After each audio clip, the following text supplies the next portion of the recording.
ಶಂಕರಂ ಶಂಕರಾಚಾರ್ಯಂ ಕೇಶವಂ ಬಾದರಾಯಣಂ ಸೂತ್ರಭಾಷ್ಯಕೃತೌ ವಂದೇ ಭಗವಂತೌ ಪುನಃ ಪುನಃ.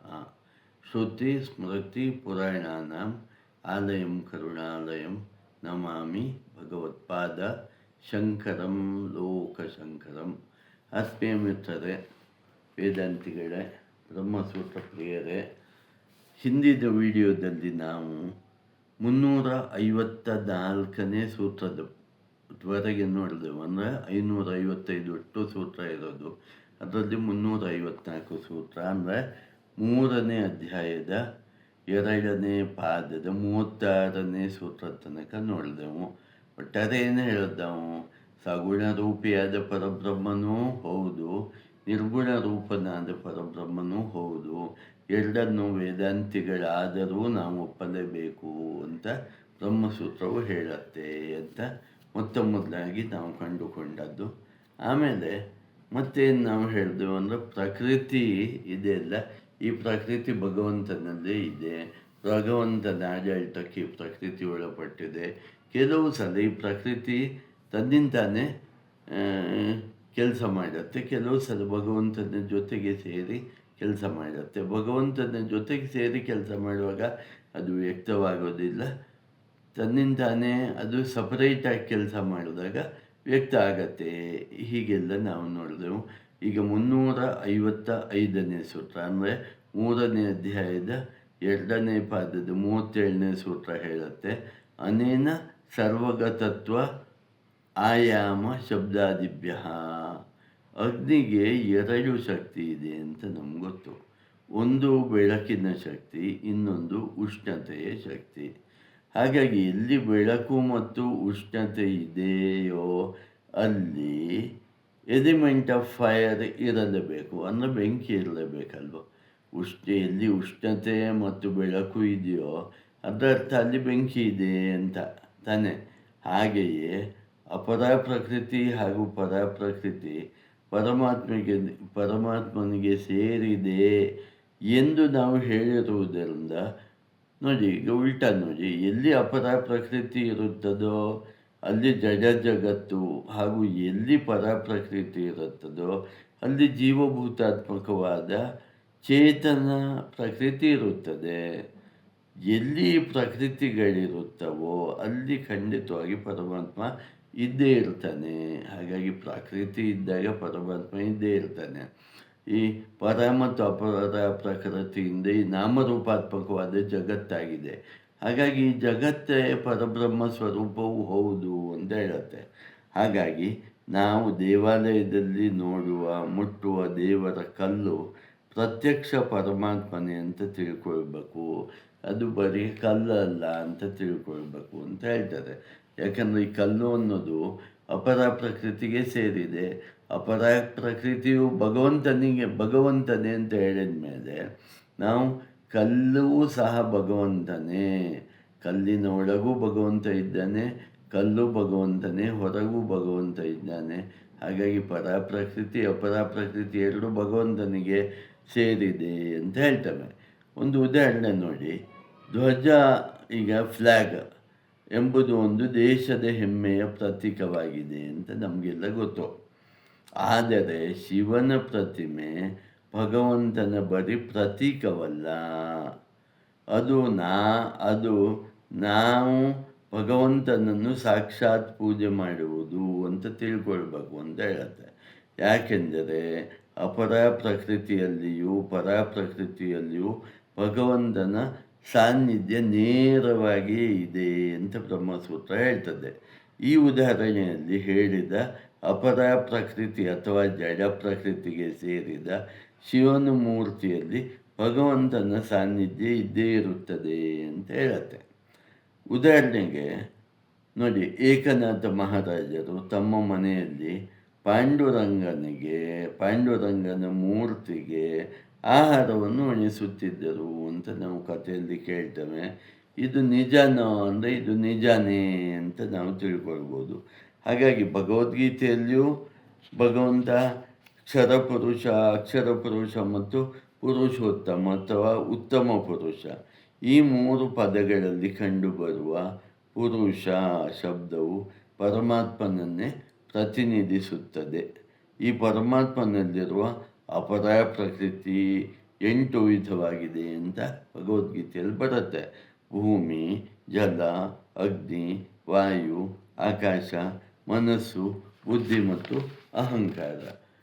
ಮತ್ತು ಪರ ಪ್ರಕೃತಿ ಈ ಜೀವಭೂತಿಯ ಈ ಎಲ್ಲ ಜೀವಭೂತಗಳು ಅಂತ ಹೇಳುತ್ತೆ. ಹಾಗಿದ್ದರೂ ಭಗವಂತನು ಜಡ ಮತ್ತು ಚೇತನಾತ್ಮಕ ಪ್ರಕೃತಿಯನ್ನು ಮೀರಿ ನಿಂತವನು.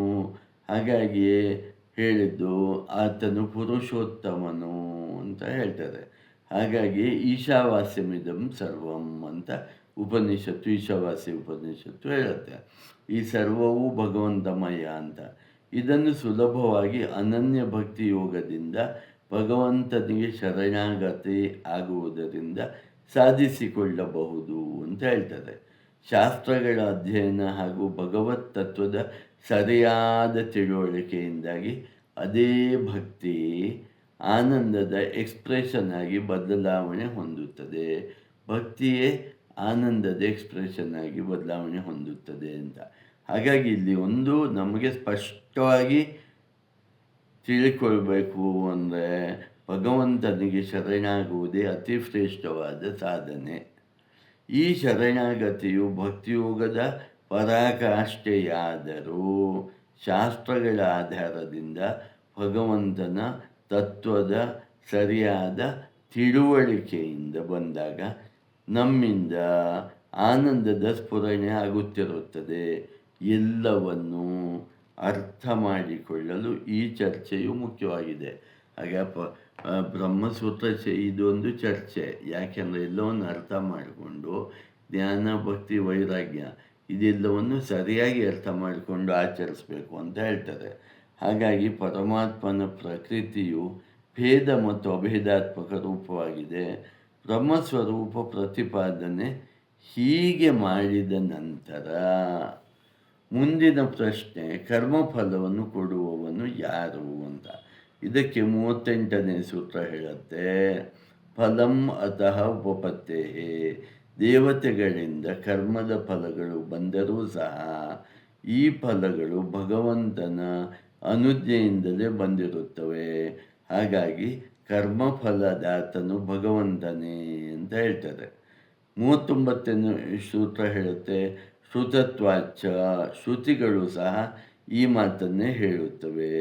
ಅಂದರೆ ಕರ್ಮಫಲದಾತನಾದವನು ಈಶ್ವರನೇ ಎಂದು ನಾವು ಒಪ್ಪುತ್ತೇವೆ ಅಂತ. ಶ್ವೇತಾಶ್ವತರ ಉಪನಿಷತ್ತು ಹೇಳುವ ಪ್ರಕಾರ ನಿತ್ಯೋ ನಿತ್ಯಾನಾಂ ಚೇತನೋ ಚೇತನಾನಾಂ ಏಕೋ ಬಹೂನಾಂ ಯೋ ವಿದದಾತಿ ಕಾಮಾನ್. ಒಬ್ಬನೇ ಪರಮಾತ್ಮನು ಎಲ್ಲ ಕರ್ಮಫಲಗಳನ್ನು ಎಲ್ಲ ಜೀವಿಗಳಿಗೂ ಅವರವರ ಕರ್ಮಗಳಿಗೆ ತಕ್ಕಂತೆ ಕೊಡುತ್ತಾನೆ ಅಂತ ಹೇಳ್ತಾರೆ. 40ನೇ ಸೂತ್ರ ಹೇಳುತ್ತೆ, ಧರ್ಮಂ ಜೈಮಿನಿ ರಥ ಏವ. ಜೈಮಿನಿ ಆಚಾರ್ಯರು ಹೇಳ್ತಾರೆ, ಧರ್ಮವೇ ಕರ್ಮಗಳ ಸ್ವರೂಪವಾಗಿದೆ. ಒಳ್ಳೆಯ ಧರ್ಮಯುತ ಕರ್ಮ ಮಾಡಿದರೆ ಒಳ್ಳೆಯ ಕರ್ಮಫಲಗಳು ಸಿಗುತ್ತವೆ. ಕೆಟ್ಟ ಕರ್ಮಗಳು ಮಾಡಿದರೆ ಕೆಟ್ಟ ಕರ್ಮಫಲಗಳು ದೊರೆಯುತ್ತವೆ.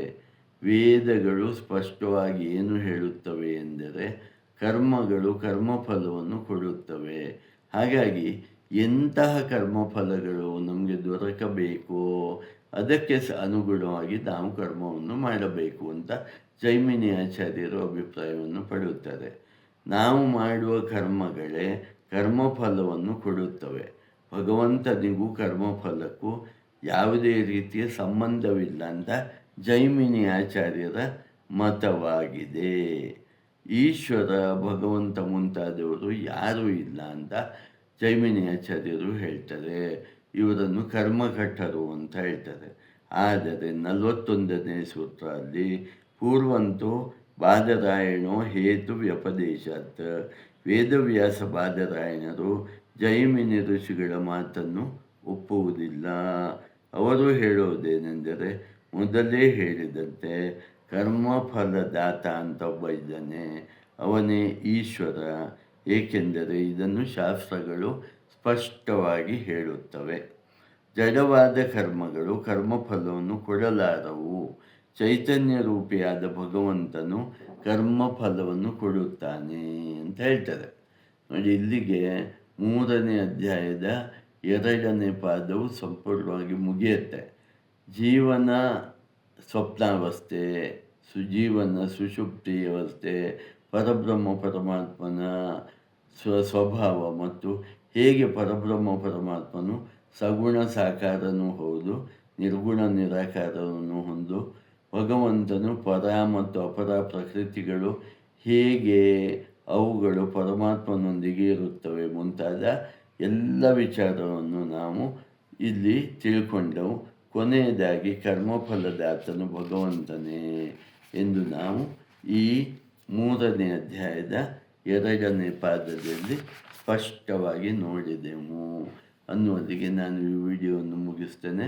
ಮುಂದಿನ ವಿಡಿಯೋದಲ್ಲಿ 3ನೇ ಅಧ್ಯಾಯದ 3ನೇ ಪಾದವನ್ನು ನೋಡೋಣ. ನಿಮಗೆಲ್ಲ ವಂದನೆಗಳು ಮತ್ತು ಅಭಿನಂದನೆಗಳು. ಓಂ ತತ್ಸತ್. ಶ್ರೀಕೃಷ್ಣ ಅರ್ಪಣಮಸ್ತು.